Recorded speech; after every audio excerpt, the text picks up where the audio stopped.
Hola amigos, muy buenos días. Todas las personas queremos la bendición de Dios, pero de acuerdo con la Biblia, la bendición de Dios viene junto con la presencia de Dios. Si Dios está presente, Dios bendice. Pero nosotros no queremos la presencia de Dios porque eso tiene muchas complicaciones, queremos la bendición solamente. Bueno, vamos a ver en el libro de Reyes, capítulo 8, que nos toca leer. Por cierto, es un capítulo muy largo, pero es un capítulo hermoso, que imagínense nos va a llevar hasta el día martes poderlo leer poco a poco. Yo le ruego que tenga usted su Biblia a la mano y vaya subrayando porque hay partes muy importantes que debemos de aprender.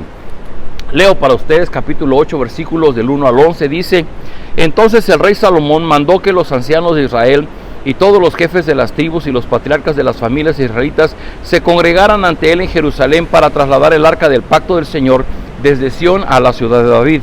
Así que en el mes de Tanim, durante la fiesta del mes séptimo, todos los israelitas se congregaron ante el rey Salomón. Cuando llegaron todos los ancianos de Israel, los sacerdotes alzaron el arca. Con la ayuda de los levitas trasladaron el arca del Señor junto con la tienda de reunión y con todos los utensilios sagrados que había en ella. Curioso, para que el templo recién construido por Salomón estuviera completo, debería estar ahí el arca del pacto, los utensilios sagrados y lo que quedaba del tabernáculo de reunión. ¿Por qué? Bueno, porque el arca del pacto y el tabernáculo había sido una ordenanza que Dios había dado al pueblo en el desierto. Y esa arca y ese tabernáculo era, como se le dice, era el lugar de reunión entre el pueblo de Dios, el pueblo y Dios, entre Dios y el pueblo. Dios mismo había pedido que se elaborara esta arca del pacto, y dentro del arca del pacto, de una manera muy especial, se habían guardado los 10 mandamientos que Dios le dio al pueblo a través de Moisés. Pero estas figuras simplemente son los símbolos. Dios nos ha dado Dios le dio al pueblo en este momento estos elementos que permitían identificar al pueblo la presencia de Dios entre ellos. Sabemos bien que el arca del pacto inclusive la llevaron a la guerra para poder ganar las guerras, y estaba colocada en el lugar santísimo, y de vez en vez dice que una nube muy densa bajaba y cubría el tabernáculo de reunión, el lugar santo, el lugar santísimo, y significaba la presencia de Dios en medio de su pueblo. Para los israelitas, hablar del tabernáculo y del arca del pacto era hablar de la presencia misma de Dios entre ellos. Dice versículo 5, el rey Salomón y toda la asamblea de Israel reunida con él delante del arca sacrificaron ovejas y bueyes en tal cantidad que fue imposible llevar la cuenta. Luego los sacerdotes llevaron el arca del pacto del Señor a su lugar en el santuario interior del templo, que es el lugar santísimo, y lo pusieron bajo las alas de los querubines. Con sus alas extendidas sobre ese lugar, los querubines cubrían el arca y sus travesaños. Los travesaños eran tan largos que sus extremos se podían ver desde el lugar santo delante del lugar santísimo, aunque no desde fuera. Y ahí han permanecido hasta el día de hoy. Se cree que quien escribe estos libros de Reyes fue poco antes del exilio que el pueblo judío viviera frente a los babilonios.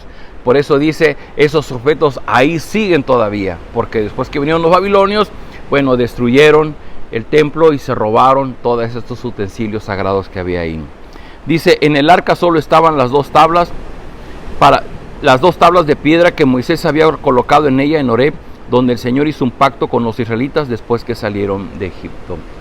Esas tablas de la ley significa la voluntad de Dios para su pueblo. Era lo más importante que el pueblo de Dios debería obedecer. Y era tan especial que estaban guardadas principalmente, estaban guardadas dentro del arca del pacto.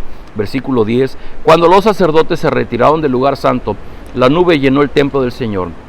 Y por causa de la nube los sacerdotes no pudieron celebrar el culto, pues la gloria del Señor había llenado el templo. Sin duda que debió ser un espectáculo bastante asombroso, porque el hecho que descienda una nube, bueno, nubes hay todo el tiempo, pero que descienda precisamente sobre el templo, sobre el lugar santo, el lugar santísimo, significaba la presencia de Dios, y dice que los sacerdotes no pudieron celebrar el culto porque esa nube representaba la gloria del Señor que había llenado el templo. Queridos amigos, hay muchos templos de muchas religiones, y el templo es construido por el hombre queriendo tener un lugar de reunión con su divinidad. Pero ninguno de ellos tiene elementos dados por su Dios que signifiquen su presencia en el templo. Simplemente son lugares de reunión en donde las personas hacen a diferentes ceremonias tratando de congraciarse con su Dios.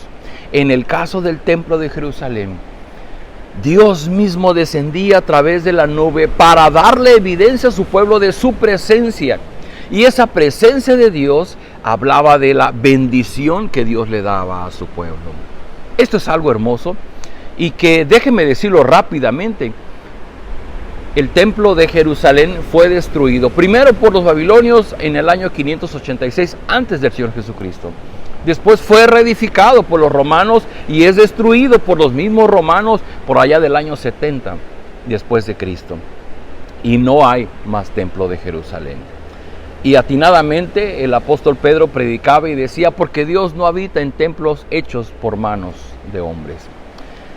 Y hoy día entendemos que el hecho de poder tener un lugar sagrado como lo tenían los israelitas ya no existe más. Porque precisamente en Hechos capítulo 2 se cumple la promesa del Señor Jesucristo de que vendría el Consolador, el Espíritu Santo, y habitaría en nosotros.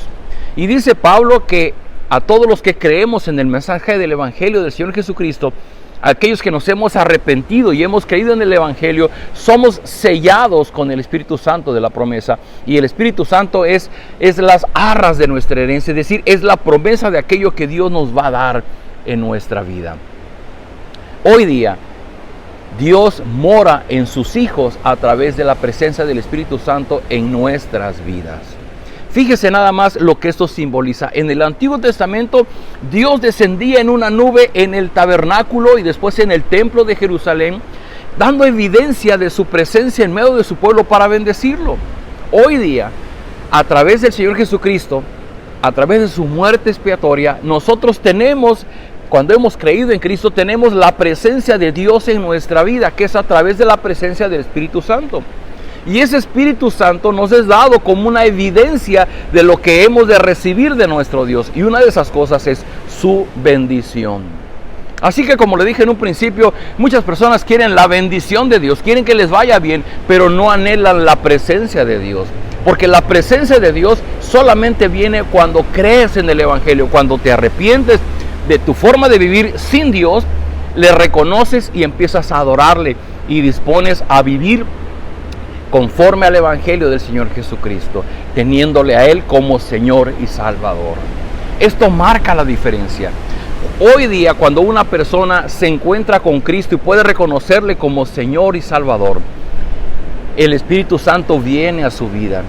Y esa persona va a experimentar la presencia de Dios en su misma vida. Y eso va a dar la evidencia de la bendición de Dios para esa persona. Queridos amigos, Salomón tuvo que ofrecer tantas ovejas y bueyes que dice que perdieron la cuenta por limpiar, por renovar su relación con Dios. Hoy día solamente hizo falta una muerte, la muerte del Señor Jesucristo, para que nuestra cuenta delante de Dios fuera hecha limpia y poder que nos fuera dada la presencia de Dios a través de su Espíritu Santo. Querido amigo, querida amiga, yo te pregunto, ¿tú estás viviendo ya la presencia de Dios? Porque si tienes a Dios en tu vida, tendrás su bendición. Pero si tú solamente anhelas la bendición de Dios sin su presencia en tu vida, eso no es posible. Te estás engañando tú solo. El Evangelio nos muestra que la única forma de tener la total y completa bendición de Dios es a través del Señor Jesucristo, creyendo en Él como Señor y Salvador. Te invito a que oremos. Padre, gracias por tu palabra y gracias porque la narrativa de este libro de Reyes nos permite imaginar cómo sería aquel evento asombroso en donde una nube cubría el templo, el lugar santo y el lugar santísimo, y tu presencia llenaba ese lugar. Pero hoy día, Señor, sabemos que a través del Señor Jesucristo somos llenos de la presencia de tu Espíritu Santo. Y tenemos no solamente tu presencia, tenemos tu bendición en nuestra vida. Yo te ruego, Señor, a las personas que miran este video, que todavía no han experimentado tu presencia en sus vidas, yo te ruego, Señor, abre sus ojos, que ellos puedan ver la verdad del Evangelio, puedan creer en Cristo como Señor y Salvador, y puedan tener la presencia del Espíritu de Dios en sus vidas, porque eso será la mejor garantía de tu bendición a sus vidas. Te ruego, Señor, quebranta nuestra voluntad, quebranta nuestro orgullo, permítenos reconocer a Cristo como Señor y Salvador. Te lo rogamos en el nombre de Jesús. Amén. Queridos amigos, nos vemos el día de mañana.